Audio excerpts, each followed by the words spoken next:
The old mansion stood on a hill overlooking the town. Blackwood Manor, once a grand estate, now a decaying relic. The once bright paint peeled, shutters hung crookedly like broken bones. The iron gates were rusted, choked with vines. They groaned when Dr. Emma Taylor pushed them open. The sound echoed in the stillness. She stepped onto the overgrown path. Each step brought her closer to the imposing structure.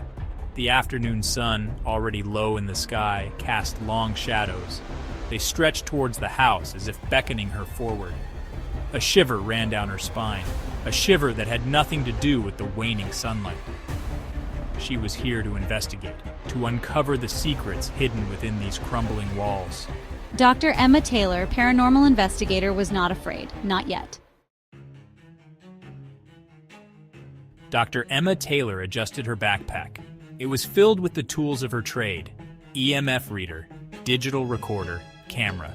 She never entered a location without them.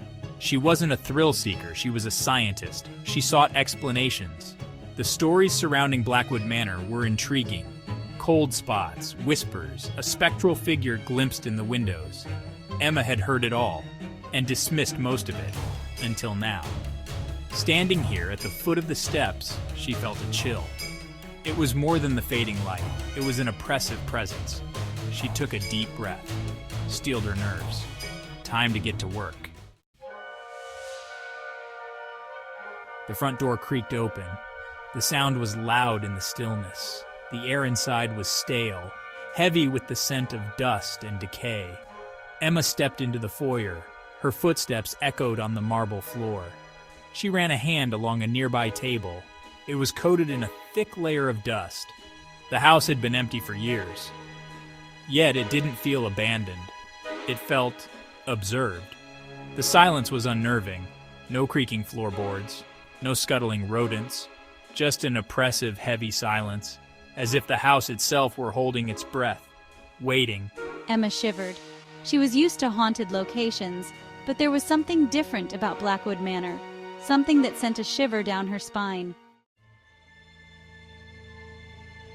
Emma moved through the house, room by room, each one filled with decaying grandeur.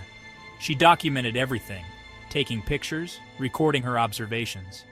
She heard it first in the library, a whisper, faint, indistinct. It seemed to come from the far corner of the room, where shadows clung to a bookshelf. She turned, her flashlight beam cutting through the darkness. Nothing. Just the wind, she murmured, her voice echoing in the stillness. But deep down, she wasn't convinced. The whispers followed her, growing louder as she explored. Sometimes they sounded like voices. Other times, like something scratching at the walls, trying to get in. Fear pricked at the edges of her composure. She pushed it down. There had to be a rational explanation. Whispering, leave now. Section 5. The Hidden Door. Emma found herself drawn to the mansion's grand staircase. The steps creaked under her weight, the sound echoing in the vast emptiness. She reached the top of the stairs and turned towards the hallway. It stretched before her, lined with closed doors. One door at the very end of the hallway stood ajar. A pale light spilled out from the gap. Curiosity warred with caution. Emma moved slowly down the hallway. The air grew colder with each step, as if she were approaching a freezer left open. She reached the door and peered inside. It was a small room.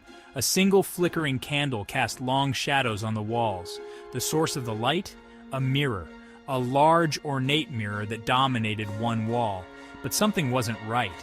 Emma felt a chill, a sense of dread. It emanated from the mirror. Section 6. A Room of Shadows. Emma stepped into the room.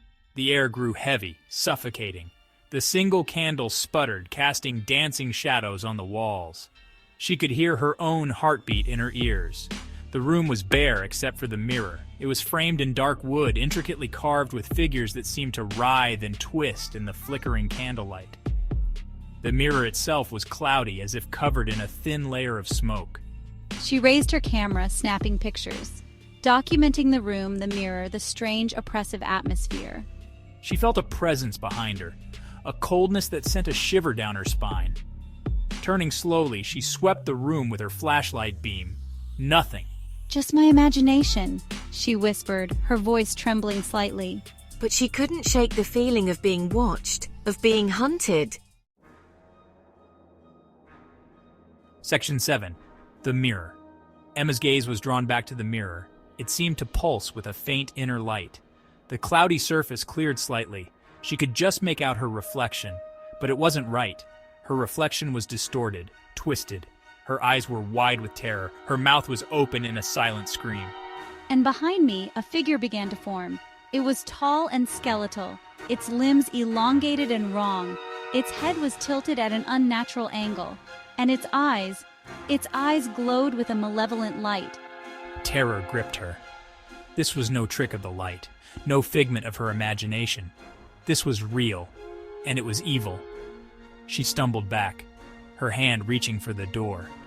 But the room seemed to shift around her, the walls closing in, trapping her with the mirror and the creature within it. Section 8. Face to Face. The figure in the mirror stepped out. It moved with an unnatural fluidity, as if it were liquid darkness taking shape. Its glowing eyes bored into her. Emma was paralyzed with fear. She had never encountered anything like this before. This wasn't a ghost. This was something else, something ancient and evil. You should not have come here. This place is mine.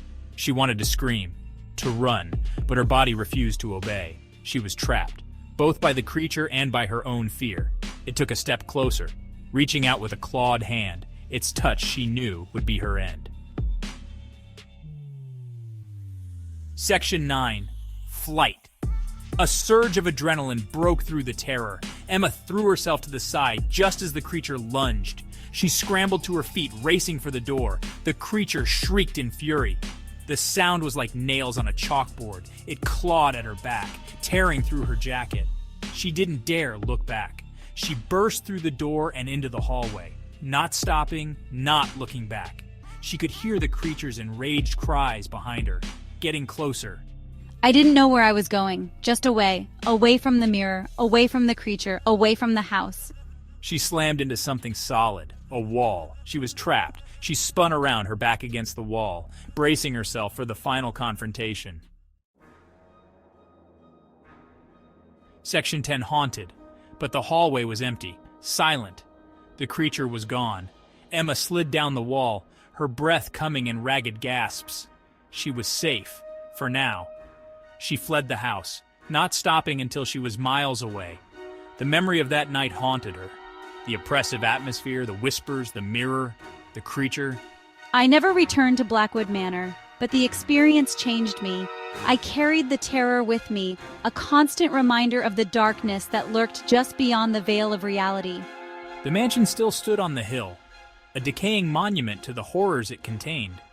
And Dr. Emma Taylor, paranormal investigator, was left with a chilling truth. Some mysteries are best left unsolved.